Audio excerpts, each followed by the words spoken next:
Hello friends, कैसे हैं आप सब लोग। So welcome to all in this video. So guys, आज इस वीडियो में हम बात करने वाले हैं drugs for bronchial asthma. So इसमें आज हम स्पेसिफिकली बात करने वाले हैं मास सेल स्टेबलाइजर्स की। इससे प्रीवियस वीडियो में हमने bronchodilators and leukotrienes already complete कर लिया। सो आज हम कंप्लीट करेंगे मास सेल स्टेबलाइजर। तो इसमें दो ही ड्रग्स होती हैं, सोडियम क्रोमोग्लाइकेट एंड कीटोटिफिन। ठीक है, तो ये दो मेडिसिन है। इनका मैकेनिज्म ऑफ एक्शन क्या होता है, एडवर्स इफेक्ट हम देखेंगे, यूजेस हम देखने वाले हैं। ठीक है, अब थोड़ा सा डायग्रामेटिक पहले हम देखेंगे, देन हम इसकी थोड़ी सी थ्योरी यहाँ पे लिखी हुई है वो हम बात करेंगे। अब देखो, अगर आपने पहले से ही वीडियोस आप देख रहे हो, इस प्लेलिस्ट को पूरा फॉलो किया है, तो हमने सबसे पहले ही बात की थी मास्ट सेल के बारे में। अगर किसी को मास्ट सेल के बारे में पता भी है तो ठीक है। देखो, मास्ट सेल बेसिकली क्या होता है, मास्ट सेल के अंदर हमारे पास कुछ काइंड ऑफ केमिकल्स होते हैं, जैसे हिस्टामीन हो गया, ल्यूकोट्राइन्स हो गया, प्रोस्टाग्लैंडिन, ठीक है, SRSA, PAF, ठीक है। तो इस तरह के हमारे मास्ट सेल के अंदर काफी सारे मीडिएटर्स प्रेजेंट होते हैं। ठीक है, अब मास्ट सेल बेसिकली क्या होता है, मास्ट सेल कब एक्टिवेट होता है। देखो, जब भी हमारी बॉडी में जब भी कोई एंटीजन एंटर करता है तो हमारी बॉडी उससे लड़ने के लिए एंटीबॉडीज बनाती है। तो यहाँ पे एंटीजन एंटीबॉडी, ए जी जो रिप्रेजेंट कर रहा है वो एंटीजन को रिप्रेजेंट कर रहा है, और ए बी जो रिप्रेजेंट कर रहा है वो एंटीबॉडीज। एंटीबॉडीज हमारी बॉडी बनाएगी और एंटीजन बाहर से हमारी बॉडी में एंटर करता है। एंटीजन कुछ भी हो सकता है। जब भी हमारे बॉडी में बैक्टीरिया, वायरस, कोई भी फॉरेन पार्टिकल हमारे बॉडी में एंटर करता है तो उसको हम एज अ एंटीजन ही कंसीडर करते हैं। तो उसके अगेंस्ट में हमारी बॉडी एंटीबॉडीज रेडी करती है जो इस एंटीजन से लड़ती है। ठीक है, क्योंकि हमारी बॉडी को एंटीजन से प्रिवेंट करती है एंटीबॉडीज। ठीक है, अब हमारी बॉडीज एंटीबॉडी बनाएगी, ठीक है, एंटीजन से लड़ने के लिए। अब इसी दौरान क्या होता है, ये एंटीबॉडीज एंटीजन आपस में लड़ते हैं। अब आपने देखा होगा, जब भी हमें एलर्जी होती है, हमें एलर्जी जब होती है तो हमें हमारी आंखें जो होती हैं सबसे पहले इफेक्टेड होती हैं। आंखों में दिखती है एलर्जी, आंखों में रेडनेस, पानी आना, ठीक है, बार बार छींके आना, और हमारी स्किन पे एलर्जी होती है। ठीक है, तो ये सारे सिम्टम्स, सारे जो भी साइंस हमें दिखते हैं एलर्जी के, ये कैसे हमें दिखते हैं, इन्हीं मीडिएटर्स की वजह से दिखते हैं। हिस्टामीन, प्रोस्टाग्लैंडिन, ल्यूकोट्राइन्स, जो भी मीडिएटर्स होते हैं, यही साइन यहाँ पे शो करते हैं एज जो भी एलर्जी के हम साइन देखने को मिलते हैं। ठीक है, अब यहाँ पे एंटीजन एंटीबॉडीज रिएक्शन होगी मास्ट सेल्स की सरफेस पे। अब जो मास्ट सेल का जब सरफेस, जो सरफेस होता है, यहाँ पे एंटीजन एंटीबॉडीज की रिएक्शन होगी। ठीक है, अब इसी इसी दौरान क्या होगा, जो ये मास्ट सेल है, ये मास्ट सेल बर्स्ट हो जाएंगे। जब एंटीजन एंटीबॉडीज रिएक्शन होगी तो यहाँ पे मास्ट सेल जो है वो बर्स्ट हो जाते हैं, यानी डिग्रेड हो जाती है, डिग्रेन्युलेशन इनका हो जाता है। डिग्रेनुलेशन क्या होता है, ये यहाँ से ये सेल जो होते हैं बर्स्ट फट के यहाँ से, मतलब यहाँ से क्या होंगे, बर्स्ट करेंगे, और जो भी ग्रेन्यूल्स इसके अंदर भरे होते हैं, ये ब्लू कलर के जो ग्रेन्यूल्स आपको दिख रहे हैं, ये सारे बाहर आ जाएंगे। तो इस प्रोसेस को हम क्या बोलते हैं, डीग्रेन्युलेशन।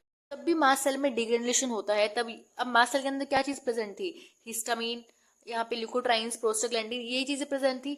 अब जब ये रिलीज हो जाएंगे, अब देखो सपोज करो यहाँ पे रिलीज हो गया, ठीक है, अब जब ये यहाँ पे रिलीज हुआ, अब यहाँ पे हमें एलर्जिक अस्थमा देखने को मिलेगा। ठीक है, एलर्जिक कॉन्जेक्टिवाइटिस आपको देखने को मिलेगा, आंखों में क्या होगा, रेडनेस, पानी आना। ठीक है, आपको दिखेगा कि भी इस बंदे को एलर्जी है। ठीक है, कॉन्जेक्टिवा में यहाँ पे क्या होगा, इन्फ्लेमेशन हो जाती है हमारी आईज में। एलर्जिक रिनाइटिस में क्या होता है, बेसिकली हमें नोज बहने लगती है, आपने देखा होगा नोज का बहना शुरू हो जाता है। ठीक है, नोज में वहाँ पे जो नोज एरिया में, एयरवे में हमारी इन्फ्लेमेशन हो जाती है, तो उस वजह से नोज बहती है। ठीक है, उसके बाद यहाँ पे एलर्जिक डर्मेटाइटिस, यानी यहाँ पे हमारी जो स्किन है, डर्मा यानी हमारे स्किन से रिलेटेड है, तो स्किन पे एलर्जी होना शुरू हो जाएगी, इन्फ्लेमेशन दिखेगी आपको।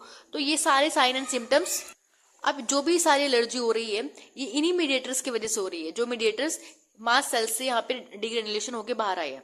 ठीक है, अब हमें क्या चाहिए, हमें ये सारे सिम्टम नहीं चाहिए। हमें सिम्टम, ये जैसे अस्थमा के सिम्टम यहाँ आपको देखने को मिल रहा है, ये रेनाइटिस यहाँ पे, डर्मेटाइटिस जो हो रहा है, ये हमें नहीं चाहिए। ठीक है, अब हम इसको ही प्रिवेंट करने के लिए, इसको ठीक करने के लिए हम क्या देते हैं, मास्ट सेल स्टेबलाइजर, यानी इन मास्ट सेल्स को ये स्टेबलाइज कर देती है। अब देखो यहाँ पे क्या हुआ, थोड़ा सा इस पहले इन्होंने दिखाया पैथोलॉजी, ठीक है, कैसे वर्क करते हैं। अब हमने यहाँ पे क्या किया, इस चीज को स्टेबलाइज कर दिया, यानी मास्ट सेल की जो मेम्ब्रेन होती है, उस मेम्ब्रेन को हमने, इन मास्ट सेल की मेम्ब्रेन को यहाँ पे स्टेबलाइज कर दिया जाता है, जिस वजह से यहाँ पे जो डीग्रेनुलेशन हो रही है, जो यहाँ पे मास्ट सेल, हिस्टामिन, ल्यूकोट्राइन ये रिलीज हो रहा है, वो यहाँ पे रिलीज नहीं होगा। तो देखो यहाँ पे क्या किया, इस मेम्ब्रेन को हमने, मास्ट सेल की मेम्ब्रेन को स्टेबलाइज कर दिया। स्टेबलाइज होने के बाद यहाँ पे जो allergic mediator are not release, यानी जो मीडिएटर्स थे ये सारे, ये रिलीज नहीं हो रहे हैं। अब जब यही रिलीज नहीं होंगे तो जितने भी इफेक्ट थे यहाँ पे, ये वाले सारे इफेक्ट, वो भी यहाँ पे नहीं आ रहे। ठीक है। तो ये सिंपल सा प्रोसेस से हमने क्या किया, इसको मास्ट सेल को स्टेबलाइज कर दिया, यानी इसके नाम से पता चल रहा है आपको, यानी ऐसी मेडिसिन जो मास्ट सेल को स्टेबलाइज कर दे। ठीक है, तो ये होती है सारी मास्ट सेल स्टेबलाइजर। तो आई होप आपको इसका मैकेनिज्म ऑफ एक्शन तो समझ आया होगा। अब देखो यहाँ पे सारा ऊपर वही चीज लिखी हुई है कि कैसे इसके मैकेनिज्म ऑफ एक्शन के बारे में यहाँ पे बताया हुआ है। ठीक है, अब सोडियम क्रोमोग्लाइकेट जो होती है और ये होती है मास्ट सेल स्टेबलाइजर होते हैं, एंड दे आर नॉट ब्रोंकियोडायलेटर। देखो हम ये इन्फ्लेमेशन कराते हैं मैं माना, ठीक है, अस्थमा यहाँ पे कंजक्टिवाइटिस करा रही है, लेकिन ये डायलेशन की तरह काम नहीं कर रही है। ठीक है, ये इनडायरेक्टली का आप बोल सकते हो कर रही है, बट ये आपका डायरेक्टली यहाँ पे इन्फ्लेमेशन की तरह काम नहीं कर रही है। And they inhibit the release of various mediators जैसे हिस्टामिन, ल्यूकोट्राइन्स, प्रोस्टाग्लैंडिन, पीएफ। ठीक है, इन सबको यहाँ पे रिलीज होने से रोक रही है।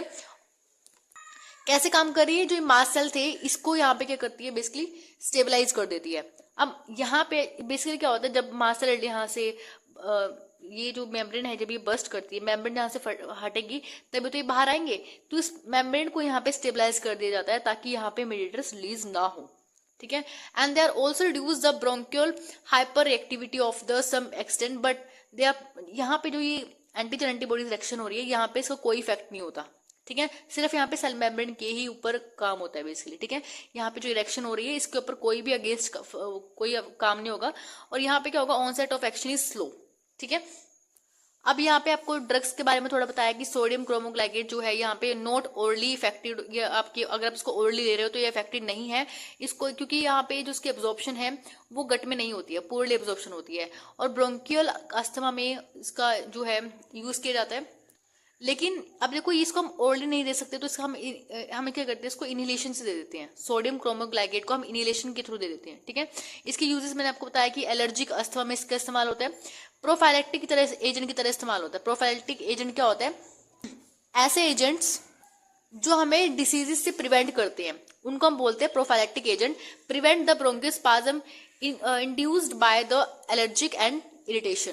एंड उसके बाद देखो it is use in allergic conjunctivitis में भी हेल्प करता है, क्योंकि देखो एंड में क्या होता है, मास्ट सेल क्या करते हैं, हमारे एलर्जिक कंजक्टिवाइटिस, एलर्जिक रिनाइटिस, ये सब चीजें कॉज कर रहे थे, अब यही यहाँ पे ठीक हो रहे हैं सारे। ठीक है, तो इसमें इसका इस्तेमाल होगा, पढ़ लेना इसको अच्छे से। नेक्स्ट है एडवर्स इफेक्ट। एडवर्स इफेक्ट में इसका क्या होगा, बेसिकली ये रेयर ही देखने को मिलते हैं। अब यहाँ पे लोकल इरिटेशन हो सकता है, ब्रोंकोस्पाज्म हो सकता है, हेडेक हो सकता है, नेजल यहाँ पे कंजक्शन हो सकता है, तो ये आपके छोटे मोटे एडवर्स इफेक्ट है इसके। नेक्स्ट है कीटोटिफी जो है, बेसिकली इसकी मेडिसिन के बारे में थोड़ा सा यहाँ पे दिखाया हुआ है। इसका मैकेनिज्म ऑफ एक्शन सिमिलर होता है सोडियम क्रोमोग्लाइकेट की तरह, एंड इसकी कुछ इफेक्ट होते हैं, एडिशनल इफेक्ट कैसे होते हैं, ये H1 को भी ब्लॉकिंग, इसके H1 ब्लॉकिंग एजेंट की तरह भी इफेक्ट करता है बेसिकली। ठीक है, यानी H1 रिसेप्टर को भी ब्लॉक कर देता है, और इसको हम ओरली देते हैं। ठीक है, बट इसका स्लो ऑनसेट ऑफ एक्शन होता है। तो यहाँ पर मास्ट सेल स्टेबलाइजर खत्म होते हैं। ठीक है, तो नेक्स्ट वीडियो में हम बात करेंगे, सिर्फ यहाँ पे 2 ही रह गई है मेडिसिन, सॉरी कैटेगरीज, उसको हम नेक्स्ट वीडियो में डिस्कस करेंगे। And thank you for watching this video, have a nice day.